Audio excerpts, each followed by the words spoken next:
Hai, hello, Assalamualaikum murid-murid semua. Apa khabar? Saya harap semua murid-murid berada dalam keadaan yang sihat dan ceria. Hari ini kita akan belajar mengenal jam analog. Murid-murid tahu tak apa itu jam analog? Jam ada dua jenis, jam analog dan jam digital. Jam analog ialah jam yang macam kita nampak dekat gambar ni. Dia ada nombor dari nombor 1 sehingga nombor 12. Manakala jam analog pula hanya menunjukkan jam waktu pada ketika itu sahaja. Contoh jam digital ialah jam macam yang awak boleh lihat pada telefon awak ataupun pada laptop awak ataupun pada jam elektronik. Jam-jam yang hanya menunjukkan waktu ketika itu sahaja, contohnya 11.30. Itu merupakan jam digital. Hari ini kita akan belajar tentang jam analog. Jam analog kita kena tengok jarum dia berada di mana supaya kita boleh tengok sekarang pukul berapa. Okey, mari kita tengok macam mana rupa jam analog. Okey, dekat sini kita boleh tengok yang pertama, jam analog ada jarum jam. Jarum jam. Biasanya dia yang paling pendek dan paling tebal. Jarum jam. Jarum jam menunjukkan waktu jam. Contoh seperti dalam gambar ni, jarum jam menunjukkan pukul 8. Sebab dia berada pada nombor 8. Satu bulatan jam mempunyai 12 jam. Macam awak boleh lihat, ada nombor 1, 2, 3, 4 sampailah 12. Jadi, dalam satu bulatan ada 12 jam. Jarum seterusnya ialah jarum minit. Jarum minit. Jarum minit biasanya lebih panjang daripada jarum jam. Contoh yang ni, jarum minitnya menunjukkan jam 12. Okey, tapi bukan bermaksud 12 minit.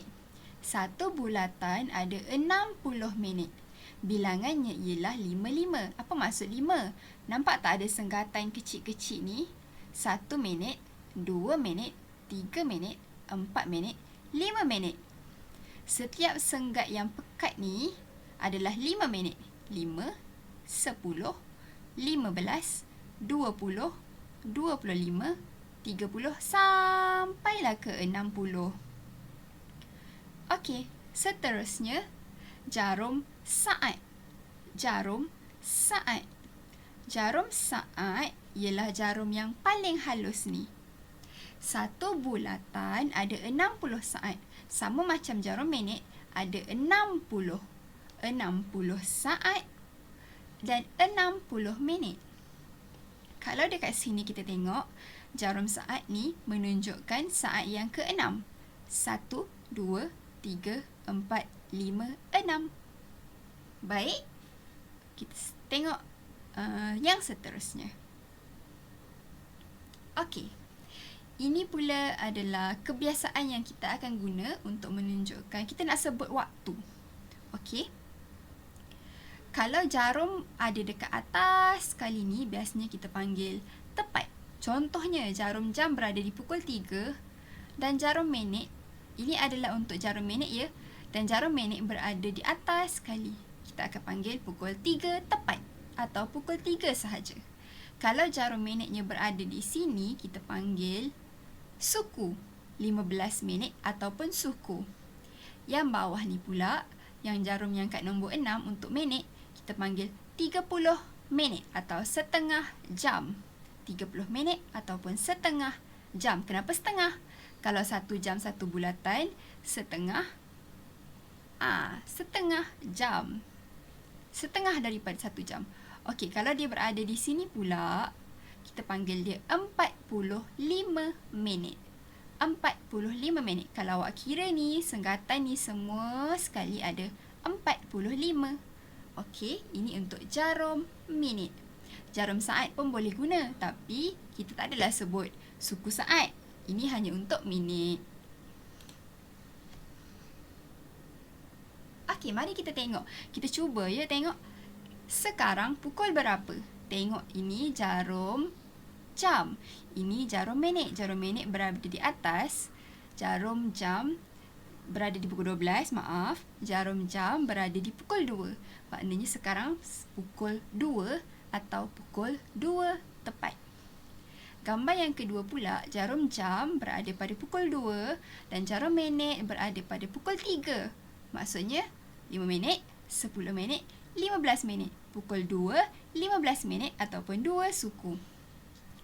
Yang ni pula, jarum jam berada pada pukul 2, dia lebih sikit. Kemudian jarum minit berada pada pukul 6. Pukul 6 tadi berapa minit? Pukul 6 tadi 30 minit. Jadi kita akan panggil dia pukul 2, 30 minit atau pukul 2 setengah. Okey, dan yang terakhir, jarum yang pendek ni iaitu jarum jam, tunjukkan tangan dia pada pukul 2. Pukul 2. Manakala jarum minit berada di pukul 9. Pukul 9 ada berapa minit? Ya, betul, 45 minit. Jadi sekarang pukul 2, 45 minit. Caranya senang saja. Kira je 5, 5, 5, 5 macam tadi. Okey.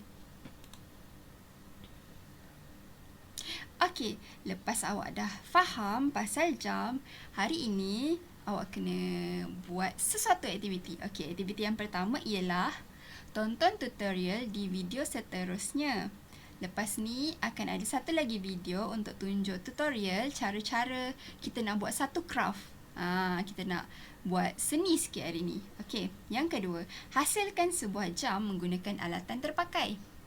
Okey, lepas awak tengok video tu, awak kena cuba buat jam awak sendiri, buat cantik, boleh hias, guna kreativiti awak, buat lagi cantik dari dalam video tu. Okey, hasilkan sebuah jam menggunakan alatan terpakai.